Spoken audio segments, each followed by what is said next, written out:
Hello, welcome to the next Notes from the Den. I'm sat here in the converted horse box, which is a little office that my friend Kim at Unlost Co has converted. And it's at a secret location in the South Downs, and this is where I come to write and make my content. And it's also where I record these semi-regular podcasts all about what I've been up to, what I've been thinking, what I've been working on this week, as a way of giving you some insight into my process and how it works. So you might be able to hear it's very windy today. There's a little bit of wind whistling through the gaps in the horse box, but I've had the fire on, which is nice. So what's been going on this week? Well, the big news is that I have finished the revised edition of... Oh, there's the wind. That I've finished the revised edition of the book, which is very exciting. So I've added about, to be honest, 40-odd pages of new examples. There's a couple of concepts in there that I wish I'd put in, but immediately realised I hadn't put in as soon as I hit print, which was very frustrating, but they're now in there. And after a year of working with clients and talking to them about all of the different things they're thinking, feeling, doing about marketing, I realised there was a couple of elements of the book that could do with expanding on, a couple of ideas that just needed a bit more detail. And I've spoken to a lot of people who've read the book and they said, do you know what, it'd be great if there was another example there, or I like this prompt, but it'd be wonderful if I could have an example answer. So that's what I've been doing, adding all of that lovely detail in. So that is now been sent off to my copy editor, Dave, who's based out in Barcelona. So he's going to be starting to read through it, give it a check, make sure it's readable, tweaking a couple of sentences here and there if they need it. And then the idea is to get that out and ready for release at the beginning of April, which would be exciting. What a turnaround. So yeah, big book news there.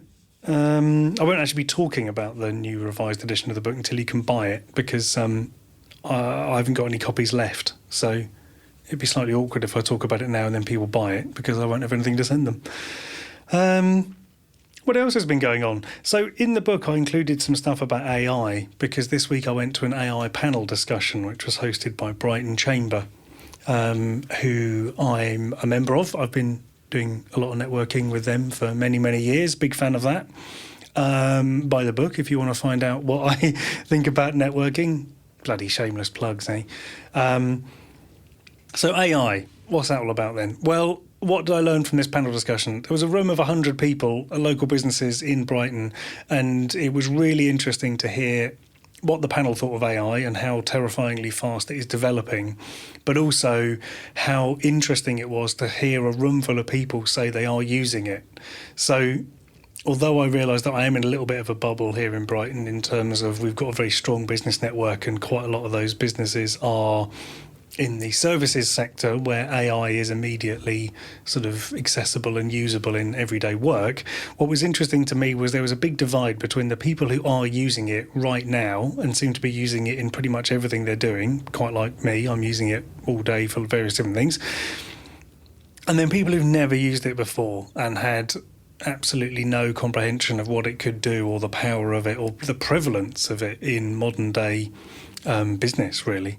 So that was an interesting thought, really, around, well, what is happening with AI, and is it inevitable, was the topic of that panel discussion, which I found really interesting, because in my mind, AI is inevitable to every business, because even if you're not directly using it in making what you sell, you probably are going to be using it in your accounts, in your bookkeeping, in your content creation, in whatever it is, different aspects of your business. There are tools that are going to make it faster, quicker and easier.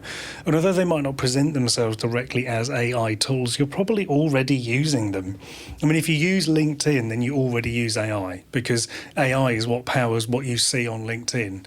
It is what powers who you get recommended to make a connection request to. All of that stuff is all powered by AI. So a lot of business activity is already defined by that. If you use Microsoft Outlook or any of the Microsoft email tools, that AI program is already deciding what goes to spam and what stays in your inbox. If you use Google and you've got the tabs, that promotion tab and the what's the other one, social and updates tab, it's AI that decides what email goes in what tab. So AI is already in your business. It's just whether you're embracing it to make things faster. And I think even your clients and your suppliers are using it. So it's definitely everywhere already. It's just a case of whether you're embracing it.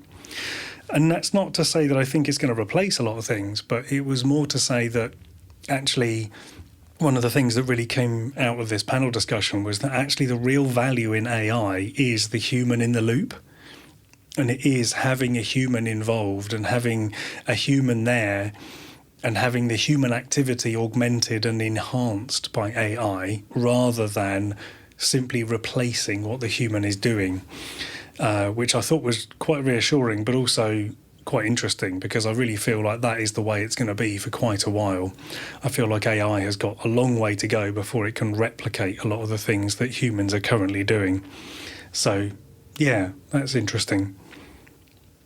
And I think really that is quite a big discussion to be had for a lot of businesses. And I think it's quite a worrying thing for a lot of businesses.